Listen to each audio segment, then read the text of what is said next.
Kakakwentuhan natin ang florist na nagbibigay ng second chances sa mga natuyong bulaklak o dried flowers. Welcome po sa Tony Pet and Everything, Miss Sky Vergara Dispulo! Hi, Miss Sky! Hello po, hello po. Diba? Good morning! Good morning! Welcome! Hello, Nako, eto na, Miss Sky! Ha? Batiin mo muna yung ating mga nanonood at nakikinig dito sa Ayan. Net25. Sobrang aga pero good morning po sa inyong lahat. Good morning. Morning! Yes! Miss Okay. Sky, eto na, friend. Ito, dried flowers po na ginagawang dekorasyon. Yes, dried flowers. Paano mo po ba ito nakahiligan noon? Sir Tony Pet, actually hindi siya hilig talaga. Oh. Nung 2020, so I gave birth to my bunso. And nagkaroon ako ng postpartum depression. Okay. So also part of my role kasi I was head of people and culture back then. Oo. And part of my role, I have to speak to people. Oo. Tapos hear yung mga challenging days nila.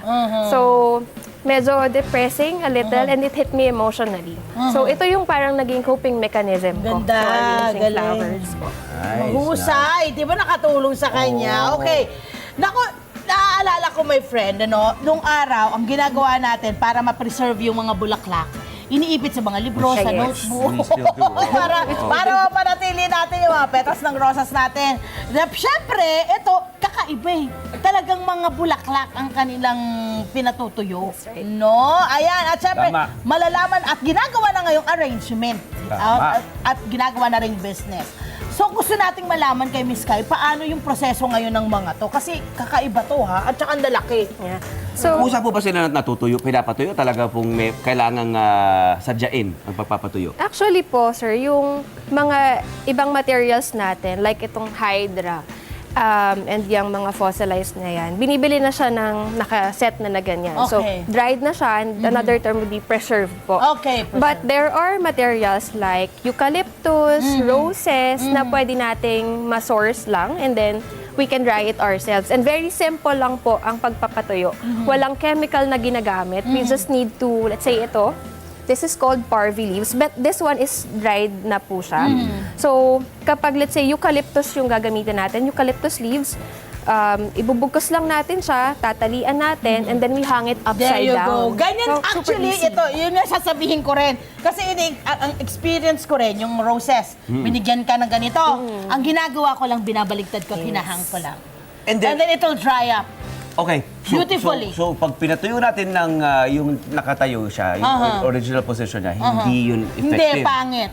Ano ngayon ang scientific explanation? Yan ang kung hindi bakit ko natin alam. binabaliktad? So, kasi let's say, for example po, ito yung Pasensya na po, rose ako po yung natin. makulit sa mga ganyan. Okay, It's tama okay. yan. So, ito po yung rose natin, for example. Kapag kasi, pag ganyan lang natin siyang Upright, tinayo, may opo. tendency na mag-open siya. And yung petals kasi niya, numinipis siya kapag nagda-dry. So, may tendency na mag-fall off siya ng mabilis. Gravity siguro yun. Yeah. So, syempre. pag ganito siya, so nakaganyan po siya, makikip natin din yung form ng rose niya. So, Opo. it's ideal na kapag nagda-dry tayo, upside down po talaga. Oo. And another tip po for drying flowers is that, akala kasi ng madami, kapag nagda-dry ng flower, ibilad natin sa initan, magda-dry na. No, kasi magiging fragile po yung flower Oo, ang and stressful prone sa naman dun discoloration. para sa mga halaman. Pero ang nangyari, hindi siya nagdi-decompose. Hindi nga, Paano hindi. kung hindi siya nagdi-decompose? Pero kailangan may tamang temperatura, may tamang Ganun pala. bawat hindi mababasa, tama po ba? Yes po. So, part nung care guide namin, nakalagay po doon na hindi pwedeng tubigan. Unlike yung fresh flowers Huwag yun natin. ang diligan, ha? Bawal diligan. nakalagay dito. Also, hindi rin siya pwedeng itapat sa sinag ng araw Correct. directly kasi prone siya sa discoloration. Okay. Oo. And Saka matutuyo talaga yun. yes po. Tapos, kung lilinisin natin siya, hindi natin bastang pwedeng ipagpag lang. So, hair dryer para medyo gentle naman po sa mga flowers. Okay, so question is, do you make your own? Do you dry your own flowers? Or do you have your suppliers? Or if ever, where do you get them po? Saan po natin nakukuha? I do both po. So, Nice. I dry my own flowers because I want to secure din yung quality ng product. Pero meron talaga mga materials like this one na binibili natin and sobrang accessible niya kasi sa Dangwa lang nandun na lahat. Oo, ang dami sa Dangwa. Ay, Dangwa. Nagkalat doon ang mga supply na ganito. So, ang kagandahan So, kita nito, sa my Dangwa, friend, no? ang maganda nito, Live friend, na live. buhay na buhay yung industriya ng lahat. Kumbaga walang nasasayang. Tama. Yun ang kagandahan niya. Yes. Ayan! Lahat ba ng Okay. mga bulaklak? Kaya ba kaganda Diba? pag natutuyo? Oo, may parang mga, pareho may mga ba? partikular lang na bulaklak o halaman na maaari natin patuyuin. Hindi po lahat ng flowers pwedeng tuyuin. Yeah. So, for example, yung mga roses, yun, maganda po yun kasi na-maintain niya yung Form. form niya, yung correct. shape niya. Pero may iba na Like tulips. minipis lang. No. Talaga? You can't. Tulips, lilies, you can't. Baka rin kasi yung sa ano niya, yung I think yung kasi yun, water there you go. composition din. Oo, yung Diba? water composition. At saka yung kanyang feeling ko yung, di ba sa mga bulaklak, excuse me, pag nakita mo ito, may mga fiber, parang may mga hiwa-hiwa, ganyan.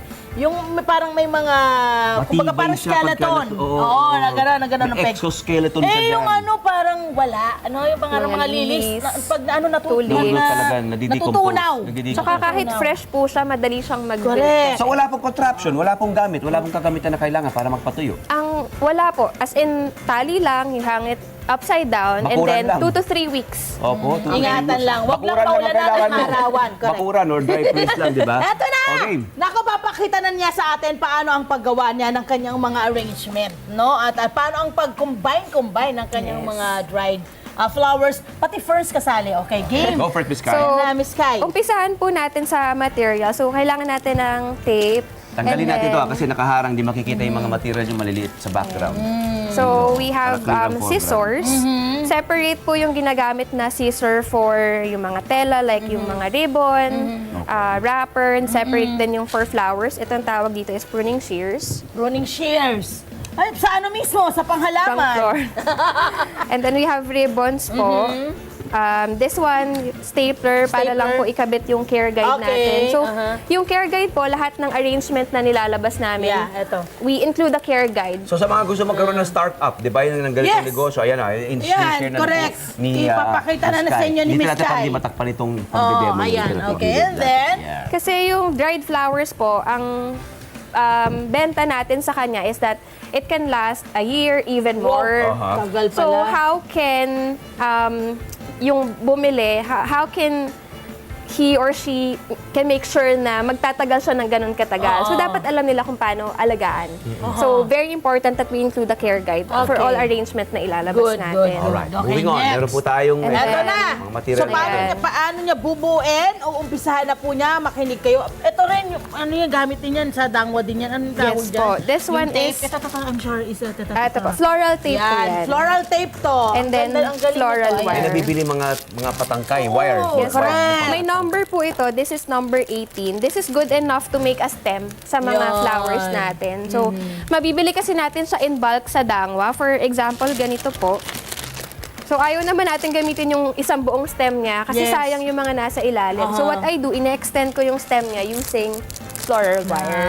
So, yun po yung purpose. Nice. Yes. Maganda kasi kapag nagbibigay ka ngayon ng bulaklak, maglalast siya habang Yes, buhay. totoo naman, Diba? totoo naman. Ayan na. Yan. So, mag-arrange na siya ngayon. Anong unang gagawin mo? So, for the materials po, I'll be using, tawag dito is preserved roses. And then, we also have ito, yung fossilized rose. Supporter po ako ng local suppliers natin. This course, one, oo. yung supplier po namin dito is from Quirino Province. Sila mismo yung gumagawa Good nito. job. So, ayun po. Patingin, dahon ba yan? Yes po, yan yung dahon na to. kinulayan. Dahon to na pinadry din nila, fossilized. Ang galing! And the good Sige. thing about flowers po ngayon is madami na even pastel colors available na. So, may enjoy talaga nila variety of Okay, colors. Alright. sige. Excited na ating mga kababayan Oho, para sa paano demo. bubuin ni Miss Kai itong kanyang arrangement? Opo. Ayan. So, makikita natin ngayon yung, ano ang tawag ito? Hydra po, yes. Hydra. There you go. Ayan. Ayan. So, Ganda Hydra nito. po, Oo nga. ito po is Kukuha lang siya ng ilan asparagus. dyan, lahat na rin. Wow. Hindi po yan cotton candy, ha? Baka kasi kung ako yung pakapakita sa... Uy, cotton candy. Uy, cotton candy! Ayun na. Ayan. So, hindi naman po, binubuo na po niya. Sa mga nakikinig sa Radyo Agila, binubuo na niya. Okay. hindi naman po lahat ng materials kailangan gamitin. We should also learn kung kailan tayo magsa-stop to add. Yes, baka masobrahan Baka naman. masobrahan. So, Oo. ang una ko pong ginagawa is namimili ako ng focal flower, which is yung pinaka-main flower Okay. natin.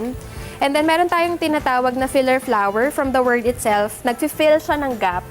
So kung halimbawa, ito po, dun sa arrangement. Okay. yan. So yung mga stem kasi ayaw nating makita sa bouquet. So yun yung purpose po ng Para matakpan. filler flower natin. Yes, Can you para see it? mag-close Yeah. beautiful. Yung gap. Ganda nga naman. So, yan. Focal flowers, kasi yun yung focal point, di ba? Yun Yes yung po. una nyo matitignan. Correct.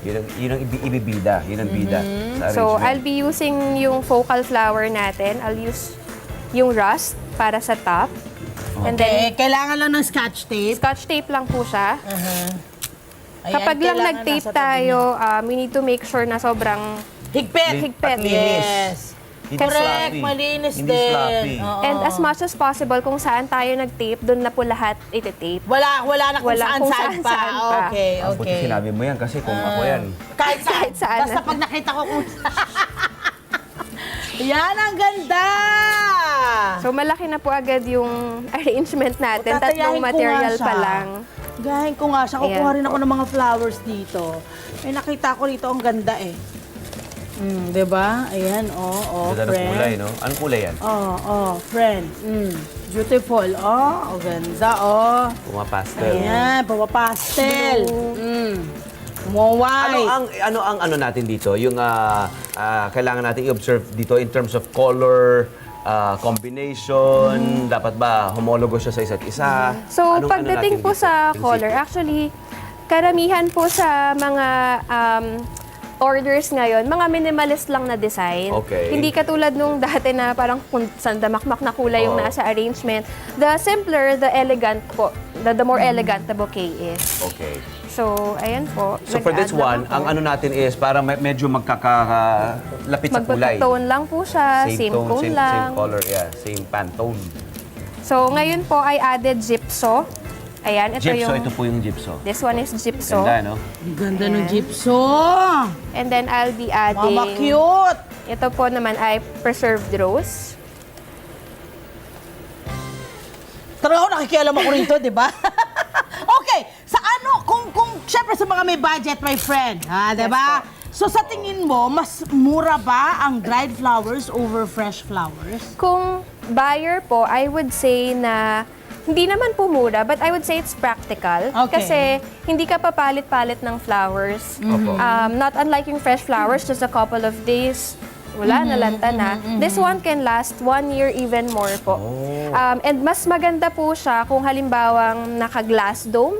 Wow! Kasi mas hindi siya nahahanginan. Okay. So, nape-preserve lalo yung flowers natin. Question, may mga ano tayo, mga ikinakasal na bride. Yeah, Tapos gusto nilang yeah. yung magtagal yung Yes. bulaklak na yun, di ba? Kasi sayang nga naman kasi may kalakip na magandang memory yun. Yes. Maaari niyo po bang gawa ng paraan na mapadry up yun? At, Actually preserve? po, we also do flowers for wedding. Oo. So, yung Lasso Creations by Kai, hindi lang po kami nagsisell ng gift bouquet or gift arrangement. We also do wedding. It was, so 2021 we started and then a year after, nag-start na po kami on event styling. We didn't have any portfolio that time. And I think sobrang thankful po ako dun sa mga naging clients namin that even though we don't have a portfolio, they trusted na. And they started talking about Oo, it and wedding, sharing it. Opo. yes po. Tsaka So, friend, word of di ba, mouth pag din wedding, siya. ang hassle, pag halimbawang fresh, kasi the day itself nila, prepare yun. Tapos nalalagas. Kukunin, oo. Lagas na, by the kukunin. time magmamarcha na. Oo. Sa amin po, even a week. Diba? Kaya siyang ma-deliver na dun sa bride. Para no hassle na rin po. Correct. Tapos, Yun naman ang tapos, kagandahan nun. for a lifetime, di ba? For a lifetime na po siya. Ayan. Ayan. Ang So, mulas. quickly, we have about a minute para po ipakita ito. Kailangan, nakikita nyo naman, ay napakabilis. Sa ilang minuto lamang ay meron na tayong dried flower arrangement na maipapakita, madidisplay o may bebenta. Ayan. Ito, ang ganda talaga to. Laking Apo. bagay ito. Yun na nga yun. Yun. And Dami then, ko nakikita. opo. Hindi ako competitive. Ako nakyukitan lang ako kasi Ang ganda daw dami, sa ang kanya. ganda Oh, sige, eh, di ipakita ba? natin. Ayan. Eh, di ba, Ang i-tight shot to. Ayan, i-tight natin yan para makita. Ayan, Napakaganda. May, alam mo, Apet, parang nakaka-relax siya. Oo naman, therapeutic, di ba? Nakaka-relax siya. Oh, diba? Ayan. Nakaka-relax mo Ayan. siyang gawin. Let's show our, ayan. Let's show to the camera. Ayan. Nakaka-relax. Look at that, guys. Oh, dyan lang tayo. Yan. Yan. Ang ganda! Ang ganda! Diba? Bibilin ko na. Beautiful! Ang ganda! Diyan ka lang! Huwag ka nang aalis! Huwag kang aalis dyan! Oh, Diyan ka diba? na! Ang ganda! Pakita natin yung Sky. Ayan o! Tsaka alam mo, ang maganda pet, yung mga Pilipino, 'di ba? Ang ano nila, ang creative. Lahat Yan ka lang. lahat pwedeng gawin. Oo. Diba? Ayan na. Finishing touches na lang. Aba, may paanahaw. Ano? Opo, so May this pipe is pa ganyan. anahaw. Eh, Filipino ano yan, 'di ba? So ito po yung isa sa mga signature style namin sa laso. We add anahaw. So very rustic, boho yung ano niya, yung design niya I like pagkatapos. rustic. Ako Very rin. rustic. Oo naman. No, classic yun eh. Oo. Saka yung parang hindi siya parang organized chaos, Yes. di ba? Yung itsura niya, di ba? Yes. Yung ganda-ganda niya. Walang Yes. hindi planado kung tutusin. Pero actually, planado at napag-aralan. Hindi planado. Oo, di ba? Ayan! Add more. Ang cute! Yung mukhang hindi planado. I mean, Oo, di ba? correct. Pero Sana talagang hindi ko masira ito. Oo. Palakpakan natin si Miss Kai! Yes, Miss Kai! Good Congratulations! job! And then of course, kapag ano niyan, meron na tayong itong mga, Yes, you for use wrapper the na po wrapper siya. na. Okay, sa ating pagbabalik, papakita natin ito ha. Papakita natin yung finished product natin. Pero syempre, palakpakan natin syempre si Miss Kai. Miss Kai, where can they find you? So we're on Facebook po and Instagram. Just follow us, Lasso Creations by Kai. Ang headquarters po namin nasa Cavite ngayon, pero meron din naman po kami dito sa Quezon City. Talaga? Yes po. So we also have workshops. We offer tutorials for wedding arrangement. Meron din po Good kami yun. for bouquet. Good yun. Keep sharing para Yes rin po. marami rin matulungan, di ba? Yung mga gusto magkaroon ng ganito mga negosyo, maging katulad mo.